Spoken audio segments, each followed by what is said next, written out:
Hi everyone, இன்றைக்கி நம்ம பார்க்க போகிறது வந்து பன்னீர் எக்னி ரெசிபி. ஸோ இதுக்கு வந்து நான் இங்கே காமிச்சிருக்கிற இன்க்ரீடியன்ஸ் எல்லாத்தையும் ட்ரை ரோஸ்ட் பண்ணிவிட்டு நம்ம வந்து கோர்ஸ் பவுடராக திரித்து வச்சுக்கணும். அப்புறம் இதுக்கு தேவைப்படுற பியூரே என்னென்னா, லைக் 1 கப் கர்ட், ஒரு 10 to 12 பீசஸ் ஆஃப் பன்னீர், அப்புறம் வந்து ஆல்மண்ட் இல்லைனா கேஷ்யூஸ், இது ரெண்டுத்தில் ஏதாவது ஒன்று சேர்த்துட்டு இதை பியூரேவாக நம்ம வந்து அரைச்சி வச்சுக்கணும். அதுக்கப்புறம் வந்துட்டு நம்ம ஒரு பேனில் வந்து தனியாக நமக்கு தேவைப்படுற பன்னீர் பீசஸை வந்து நம்ம வந்து ஃப்ரை பண்ணி எடுத்து வச்சுக்கணும். அப்புறம் நம்ம இந்த பன்னீர் எக்னிக்கு பண்ண போகிறது வந்து என்னென்னா, கடாயில் வந்து கீ போட்டுட்டு மசாலாஸ்லாம் ஆட் பண்ணிட்டு ஆனியன், கேப்சிகம்ஸ், உங்கள்கிட்ட கலர் கேப்சிகம்ஸ் இருந்தால் நீங்கள் அதையும் ஆட் பண்ணிக்கலாம். ஸோ அதெல்லாத்தையும் ஆட் பண்ணிட்டு நல்லா ஃப்ரை பண்ணிக்கணும்.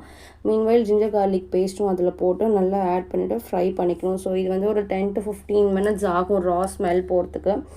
அதுக்கப்புறம் நம்ம அரைச்சி வச்சுருக்கிற அந்த பியூரேவை வந்து நம்ம இதோடு சேர்த்து தேவையான அளவு வாட்டரும் போட்டு ஒரு 10 to 12 minutes இன்னும் நல்லா கொதிக்க விடணும். அதுக்கப்புறம் அந்த மசாலாஸையும் நம்ம அதில் ஆட் பண்ணிக்கணும். கோர்ஸாக நம்ம திரித்து வச்சுருப்போம் இல்லையா, ஸோ அதையும் அதில் ஆட் பண்ணிட்டு ஒரு 12 minutes நல்லா வந்து அதை பாயில் பண்ண விடணும்.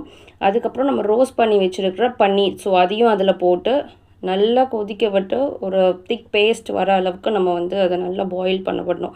அதுக்கப்புறம் இதுக்கு தட்கா என்னென்னா, லைக் ஒரு கடாயில் வந்து கீ விட்டுண்டு கொஞ்சம் ஜீரா போட்டுண்டு காஷ்மீரி சில்லி பவுடர் போட்டுக்கணும். ஸோ அதை போட்டு நல்லா தட்கா பண்ணிட்டு அதை அதில் ட்ரான்ஸ்ஃபர் பண்ணி போட்டுட்டோம் அப்படின்னா நமக்கு வந்து பன்னீர் எக்னி ரெடி. ஸோ இது வந்து சப்பாத்தி அண்ட் ஜீரா புலாவோட சூப்பராக கம்பைன் ஆகும். ஸோ எல்லோரும் ட்ரை பண்ணி பாருங்க. தேங்க்யூ ஃபார் வாட்சிங். பாய்.